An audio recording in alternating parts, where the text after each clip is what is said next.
ઓમ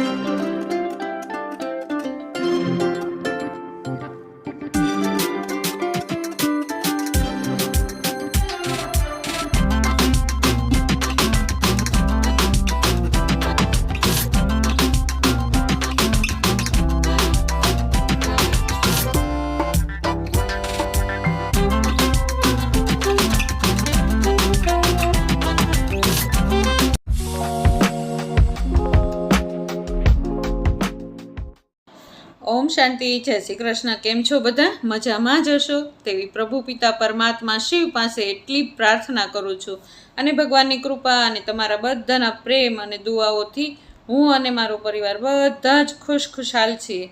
ચાલો, નવા દિવસે નવા વ્લોગમાં તમારા બધાનું સ્વાગત છે. આવો બધા અને આખો જ વ્લોગ જોઈને જજો. ચાલો, દિવસની શરૂઆત થઈ ગઈ છે એકદમ પોઝિટિવિટી સાથે. અમૃત વેળા કરી લીધા, ખૂબ મસ્ત એવા ભગવાનની સાથે રૂહ રિહાન કરી, દુનિયાની બધી જ વાતો કરી અને ત્યાર પછી દીવાબત્તી પણ કરી લીધા. અને ચાલો, દિશાબેને નાસ્તો પણ બનાવી લીધો અને નાસ્તો કરીને સાક્ષી જુઓ અત્યારે જવાની તૈયારી પણ કરે છે. ચાલો, અમે બધાએ નાસ્તો કરી લીધો. હજી નિખિલ કિશન આવ્યા નથી, આજે એ લોકોને મોડું જવાનું છે એટલા માટે થઈને. ચાલો, દિવસની શરૂઆત થઈ ગઈ છે અત્યારે અને મેં પણ સરસ મજાના અમૃત વેળા કરી લીધા. બાબાને કહી દીધું, બાબા આ દુનિયાની અંદર ખૂબ વાતાવરણ અત્યારે તંગ થઈ ગયું છે ને મનુષ્યની અત્યારે વિચારવાની શક્તિ અત્યારે એકદમ ખતમ થઈ ગઈ છે ને લોકો વિચારવાનું પણ વિચારે છે ને નથી વિચારવાનું પણ વિચારતા. એટલા માટે તો અત્યારે જો દુનિયાની અંદર લડાઈ ઝઘડા અત્યારે ખૂબ વધી ગયા છે. એટલે બાબા પણ અત્યારે કે જ છે ને, ઘણા સમયથી બાબાએ કહી જ દીધું છે કે પ્રકૃતિના 5 તત્વ પોતાનું તાંડવ મચાવશે અને સાથે સાથે ધર્મયુદ્ધ પણ થશે અને ગ્રહ યુદ્ધ પણ શરૂ થઈ જશે. કારણ કે આ કળિયુગનો છેલ્લો સમય ચાલે છે, તો હવે આ સૃષ્ટિનો વિનાશ થશે અને નવી દુનિયાની સ્થાપના થશે. અને પરમપિતા પરમાત્મા આપણા માટે જ આ નવી સ્વર્ગની દુનિયા સ્થાપન કરવા માટે થઈને આવ્યા છે. એટલા માટે તો થઈને ભગવાન આપણને કહે છે કે હે આત્મા, હવે તૈયાર થઈ જાઓ. તો તૈયાર થવા માટે થઈને જ પરમાત્મા રોજ સરસ મજાની મુરલી ચલાવે છે અને મુરલીની અંદર કાંઈક ને કાંઈક આપણને એવી શીખ આપે છે કે જે આપણે રોજબરોજના જીવનની અંદર આપણે કામ આવે અને એના ઉપર આપણે ધારણ કરીએ અને ચાલતા રહીએ. એમાંના શ્રીમત ઉપર ચાલતા રહીશું તો આપણું જીવન પણ શ્રેષ્ઠ બનતું જશે. એને તો સરસ મજાની અમૃત વેળા કરી અને રૂહ રિહાન બાબાની સાથે કરી લીધી. મેં બધી જ વાતો કરી બાબાની સાથે અને સાથે સાથે જો દિશાબેને પણ પોતાનું કામ શરૂ કરી દીધું છે ને. સવારનું કામ આપણું આ રૂટીન આ એક જ હોય, સવારના પોરમાં નાસ્તા પાણી કરવાનું અને ઘરના બધા જ કામ વ્યવસ્થિત રીતે પૂરા કરવાના અને ટાઈમ ટુ ટાઈમ કરવાના.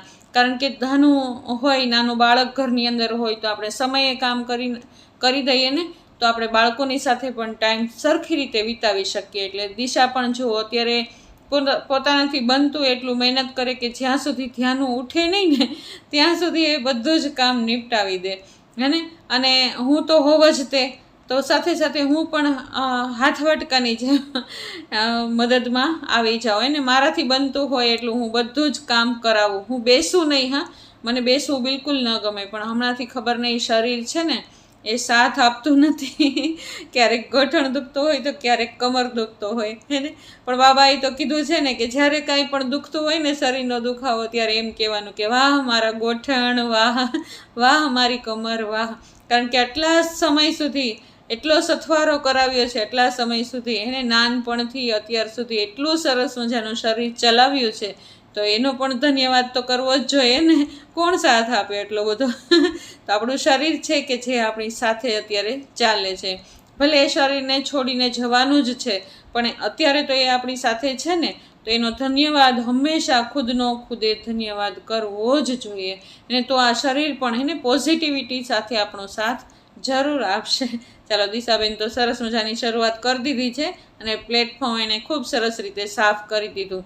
અને મેં પણ હે ને જ્યારે દિશા પ્લેટફોર્મ સાફ કરતી હતી અને વાસણ માંજવા આવીને ત્યાં સુધીમાં મેં પણ ફળિયાની શરૂઆત કરી દીધી હતી. નાસ્તો કરી અને તરત જ મેં ફળિયું વાળી લીધું. એને એટલા બધા હમણાં તો વાતાવરણ એટલું બધું ખરાબ છે ને, તંગ છે ને, એટલા માટે થઈને પાન અને માટીને એવું બધું વધારે ઉડતું હોય. પણ હમણાં ક્યારેક વરસાદ આવી જતો હોય એટલે વાંધો ન આવે છે. માટી હોય એ બધી બેસી ગઈ છે અત્યારે, એટલે એટલી બધી માટી તો ઉડે નહીં હે ને. પણ ફળિયા અત્યારે એકદમ ખુશનુમા વાતાવરણ થઈ ગયું છે. ફળિયામાં ભલે અત્યારે પાન છે, પણ એ પાન કાઢવાનો પણ કંટાળો આવતો નથી, કારણ કે માટી અત્યારે ઓછી ઉડી છે ને, એટલે મજા આવે છે ને કામ કરવાની પણ મજા આવે છે. એકદમ ઠંડુ વાતાવરણ થઈ ગયું છે. તો ચાલો, આજે પણ હું મુરલી ક્લાસમાં નથી ગઈ, કારણ કે કહું છું ને કે ક્યારેક ક્યારેક શરીર પણ સાથ આપે નહીં, બધા દિવસ એક સરખા હોતા નથી. પણ હા, હું જરૂર ક્યારેય હું મુરલી મિસ કરતી નથી, અને ઘરે તો ઘરે હું મુરલી વાંચી જ લઉં છું. તો ચાલો, આજે આપણે મુરલીની એક પોઈન્ટ વાંચી લઈએ. મુરલી હંમેશા હિન્દીમાં જ હોય, પરંતુ આપણે સમજવા માટે થઈને ગુજરાતી કરતા હોય, તો હું હિન્દીમાં પોઈન્ટ આજે સમજાવીશ. તો બાબા ने कहा अटेंशन रखे कि मनसा वाचा कर्मणा किसी को भी दुख नहीं देना है, अपना स्वभाव बड़ा फर्स्ट क्लास और मीठा हो, माया नाक कान पकड़कर ऐसा कोई कर्तव्य न करा दे जिससे किसी को भी दुख मिले, अगर दुख देंगे तो बहुत पछताना पड़ेगा, रजिस्टर खराब हो जाएगा. है ना, બાબાએ શું કીધું? એને એટેન્શન રાખવું જોશે. આપણે મનસા વાચા આપણાથી કોઈને દુઃખ ન લાગવું જોઈએ, કારણ કે જુઓ, મનસા વાચાથી તો આપણે કદાચ ધ્યાન રાખી દઈએ કે ભાઈ કોઈને દુઃખ ન લાગે, પરંતુ મનસાની અંદર એને મોઢેથી એમ બોલતા હોઈએ આપણે કે આવો આવો તમે, એને આવ્યા તો અમને ખૂબ ગમ્યું, અને પાણીનો ગ્લાસ ભરવા જ્યારે જતા હોય ને ત્યારે એમ કહેતા હોઈએ કે આ ક્યાં અત્યારે આવી ગયા. એટલે વાચા પણ અલગ અને મનસા પણ અલગ. એટલે બાબા કહે છે મનસા વાચા કર્મણા, હાથે કરીને પણ કોઈને દુઃખ આપીએ નહીં. એને એ આપણે આપણું ધ્યાન રાખવું જોશે. અને બાબાએ કીધું છે આજે કે આપણો સ્વભાવ હંમેશા ફર્સ્ટ ક્લાસ અને મીઠો હોવો જોઈએ. આપણા બોલથી કર્મથી કોઈને દુઃખ લાગવું જોઈએ નહીં. અને માયા, હે ને, માયા એટલે કોઈ બેનનું નામ નથી કે કોઈ ભાઈનું નામ નથી. હે ને, માયા એટલે કે 5 વિકાર, કામ, ક્રોધ, લોભ, મોહ અને અહંકાર. આ નાક કાનથી પકડીને આપણાથી કોઈ ખરાબ કામ ન કરાવી દે, એનું ખાસ આપણે ધ્યાન રાખવું જોશે. એને અને દુઃખ દેંગે, હે ને, બાબાએ શું કીધું? કોઈને જો દુઃખ આપશું ને તો સામે દુઃખ મળશે જ તે સામો. એને કારણ કે આ બધો જ હિસાબ કિતાબનો દુનિયા છે, કર્મની દુનિયા છે. જેવું કર્મ કરશું એવું ફળ આપણને જરૂર મળવાનું છે. અને પછી અંત સમયે, જો અત્યારે ચાલે જ છે અંત સમય, તો પછી પછતાવાનો વારો આવશે. તો પછતાશું તો એ સમય કંઈ પાછો તો આવી જવાનો નથી. એટલા માટે બાબા કહે છે કે અત્યારે જ આપણે આપણા ખુદ ઉપર ધ્યાન રાખવાનું જરૂર છે. ને જો આવું કરશું ને, આપણે કોઈને દુઃખ દેશું, દુઃખ લેશું, પણ એ પણ પાપ કર્મ છે. એને તો બાબા કહે છે જો માયાના વશમાં જકડાઈ જશું ને તો આપણું રજિસ્ટર ખરાબ થઈ જશે, માના કે આપણું ભાગ્ય ખરાબ થઈ જશે. તો ચાલો, ખૂબ સરસ મજાની મુરલી ચાલી હતી. અને મુરલી તો ખૂબ સરસ મજાની હોય અને ખૂબ મોટી 4 પેજની મુરલી હોય. આ તો ખાલી એક નાની એવી પોઈન્ટ મેં વાંચીને તમને સંભળાવી છે. તો ચાલો, કિશનભાઈને પણ વિદાય આપી દીધી આપણે. તો હું ફળિયું વાળતી હતી ને ત્યારે એક ભાઈ આવ્યા હતા, નાની નાની ગાડી લઈને, લાકડાની ગાડી લઈને આવ્યા હતા. તો મેં એની પાસેથી 2 ગાડી લીધી, એને ધાનુ માટે થઈને. એક જ લેતી હતી, પણ એ ભાઈ મારી સાથે વાત કરતા હતા કે બેન, અત્યારે દુનિયાની હાલત એટલી બધી ખરાબ છે, એટલી બધી ખરાબ છે ને કે રોજી રોટી પણ મળતી નથી એમ. એટલે પછી મેં એની પાસેથી એક જ લેવાની હતી, તો પણ મેં 2 લઈ લીધી. અને મેં કીધું કે કાંઈ વાંધો નહીં, એને જે પૈસા થતા હતા ને એના કરતાં પણ મેં થોડાક પૈસા એને વધારે દીધા. બહુ વધારે નહીં, પણ થોડા કમસતા પૈસા વધારે દીધા. તો એ ભાઈ પણ ખુશ થઈને જતા રહ્યા.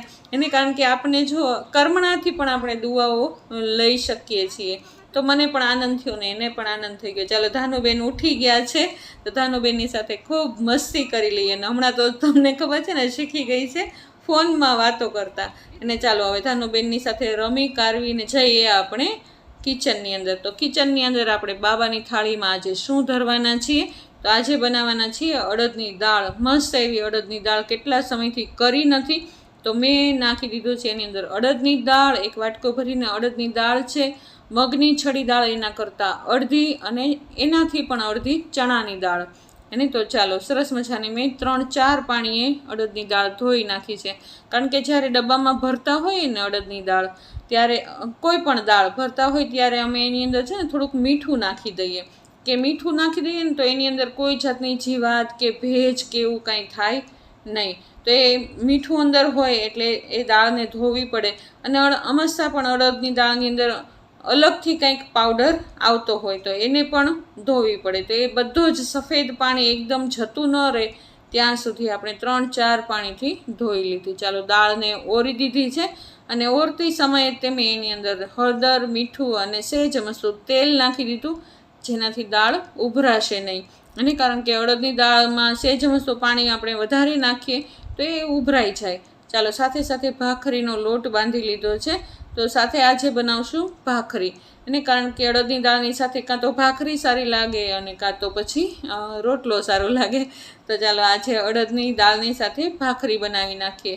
અને હમણાંથી રોટલા નથી બનાવતા કારણ કે કોઈને સદતા નથી. એને કારણ કે અત્યારે એવું છે ને, વાતાવરણ એવું છે કે જો કોઈને ભાવે ને કોઈને ન ભાવે, ને ભાવે તો પણ એને શરીરમાં અનુકૂળ ન આવતો હોય તો ન બનાવીએ. ભાખરીનો લોટ મેં બાંધીને મૂકી દીધો છે એક બાજુ, અને ધાનું માટે થઈને આજે બનાવી નાખીએ સરસ મજાનું ઓરમું. તો વેજીટેબલ કાંઈ હતું નહીં, ટમેટાં અને બટેટા સિવાય, તો મેં વઘારમાં નાખી દીધું છે. ઘીની સાથે જીરું, બટેટા વઘારી નાખ્યા છે, સહેજ મસ્તો લીમડો અને ટમેટાં નાખી દીધા. ચાલો બંને સહેજ ચડી ગયા ને ત્યાર પછી હળદર અને મીઠું, કારણ કે ધાનુબેનમાં કાંઈ બહુ મસાલા ઝાઝા બધા હોતા નથી અને સહેજ મસ્તું ચડે ને એટલે એની અંદર નાખી દઈશું આપણે પાણી જોઈતા પૂરતું. પહેલાં ઓરમું ઓરી દઈશું, જે ફાડા લાપસી કહેવામાં આવે ને, ફાડા ઘઉંના ફાડા, એ ઓરી દઈશું અને પછી જોઈતા પૂરતું આપણે પાણી ઉમેરી દઈશું. ને પહેલાં થોડીક વાર આપણે દાણાને બફાવા દઈશું થોડીક વાર. જોકે ક્યારનું પલાળીને મેં રાખી મૂક્યું હતું એટલે ક્યારનો એકદમ સોફ્ટ થઈ ગયો છે. અને ચાલો હવે ઓરી દીધું છે ને, તો એની સીટી વાગશે એટલે થઈ જશે. 2 થી 3 સીટી લગાવી જશે. જો આપણી દાળ પણ એકદમ કમ્પ્લીટ થઈ ગઈ છે ને. તો હળદર મીઠું નાખ્યું છે એટલે જો કલર પણ કેટલો સરસ મજાનો આવ્યો છે. અને આને એકદમ કંઈ ફેટવાની ન હોય ને, એનો જેવો આખો ભાંગો દાણો હોય ને એવી જ હોય તો વધારે સરસ લાગે. તો ચાલો જોઈતા પૂરતું પાણી પણ નાખી દેવાય. આ તો હવે આપણે પાણી નાખીએ છીએ ને, પહેલાંના સમયમાં તો બધા છાશથી જ બનાવતા. મને યાદ આવે મારી સાસુ પણ છાશથી જ બનાવતા અને મારા મમ્મી પણ છાશથી જ બનાવતા. અડદની દાળની અંદર કોઈ પાણી ન નાખતા, છાશ જ નાખતા. ચાલો આપણે સરસ મજાના મરચાં તળી લીધા છે અને તેલ મૂકી અને જીરું મૂકી, હિંગ મૂકી અને આપણે વઘાર કરી નાખ્યો છે. મરચાં, આદું અને લીમડો નાખી અને વઘાર કરી નાખ્યો છે. એ વઘાર સહેજ મસ્તો પાકી જશે ત્યાર પછી ટમેટાં નાખી દઈએ અને પછી આપણે અડદની દાળનો વઘાર કરી નાખશું. ને જો ટમેટાં સહેજ મસ્તા સોફ્ટ થશે ને એટલે અંદર મીઠું, હળદર અને ધાણા જીરું નાખશું. હળદર અને મીઠું તો પહેલાં અડદની દાળમાં નાખ્યા જ છે, પણ ટમેટાં અત્યારે વઘાર્યા છે એના માપનું અત્યારે નાખી દઈશું. અને જોઈતા પૂરતી ચટણી નાખશું, કારણ કે અંદર મરચાં તો નાખ્યા જ છે, મરચી નાખી છે એટલે તીખું તો થવાનું જ છે, પણ કલર પૂરતું સહેજ મસ્તું ચટણી નાખી દઈશું. સરસ મજાની આપણી દાળ તૈયાર છે અને ઝાઝી બધી એની અંદર નાખી દઈશું કોથમીર. જો ચડી ગઈ ને એકદમ ઉફાણ આવવા દઈશું, એકદમ સહેજ એની મેળે મેળે જ ઘટ થઈ જશે અને પછી નાખી દઈશું એની અંદર ઝાઝી બધી કોથમીર. અને કોથમીર વગર તો સારું લાગે પણ નહીં. એને આપણું ઓરમું પણ બનીને તૈયાર છે. ને જો એકદમ સોફ્ટ દાણો થઈ ગયો છે ને, એકદમ પોચો. એને 3 સીટી લગાવીને એટલે એકદમ સરસ થઈ ગયું. ચાલો એની અંદર પણ સરસ મજાની કોથમીર નાખી દઈશું અને એને પણ મૂકી દઈશું. એની સાથે ભાખરી એકદમ રેડી છે. જો આપણી બાબાની થાળીની અંદર આજે આવશે ઓરમું બનાવ્યું છે, દલિયા બનાવ્યા છે, અડદની દાળ છે, ભાખરી છે અને મરચાં તળેલા છે. ચાલો સરસ મજાની મેં બાબાને સરસ મજાની થાળી ધરી દીધી અને આજે જવાનું હતું હોસ્પિટલે. એટલે કિશન ક્યારનો ઉતાવળ કરતો હતો કે મમ્મી ચાલ, મમ્મી ચાલ. તો મેં જે બાબાને ધરાવેલી થાળી અને બાબાને ધરાવેલી ક્લિપ હતી ને એ આજે છૂટી ગઈ. ચાલો સરસ મજાની થાળી એને જમી કાઢવી અને ફ્રી થઈ ગયા. અને મારી એપોઇન્ટમેન્ટ હતી આજે હોસ્પિટલે જવાની, કારણ કે આજે બોડી ચેકઅપ કરાવવું જ પડે એમ હતું, કારણ કે 2 દિવસથી 3-4 દિવસથી આમ તો ખૂબ બોડી પેઇન કરતું હતું. તો પછી છોકરાઓ ખીજાતા હતા મને કે મમ્મી એક વખત તું બોડી ચેકઅપ કરાવી લે, પછી તું તારે અમે તને નહીં કાંઈ કહીએ. એટલા માટે તો ચાલો અમે હોસ્પિટલે આવી ગયા છીએ અને મેં બોડી ચેકઅપ કરાવ્યું. મારું રિઝલ્ટ થોડુંક નબળું આવ્યું છે, પણ કાંઈ વાંધો નહીં. એને આજ ઈચ્છા હતી કે વ્લોગ નહીં બનાવી શકું, પણ કાંઈ વાંધો નહીં, બની ગયો અને સરસ મજાનો બન્યો છે. જોજો તમે છેક સુધી. મારી આજે નવી દવા બદલાઈ ગઈ છે કારણ કે જે બોડી ચેકઅપ કરાવ્યું ને એમાં થોડુંક રિઝલ્ટ આવ્યું એ પ્રમાણે મને દવા આપી છે. તો આવો રહ્યો મારો આજનો દિવસ. જો તમને મારો આ વ્લોગ ગમતો હોય તો લાઈક, શેર અને સબસ્ક્રાઈબ જરૂર કરી દેજો. બાજુમાં રહેલું બેલ આઇકન જરૂર પ્રેસ કરી દેજો. કાલ નવા વ્લોગમાં ફરી વખત મળશું. ત્યાં સુધી ઓમ શાંતિ, જય શ્રી કૃષ્ણ.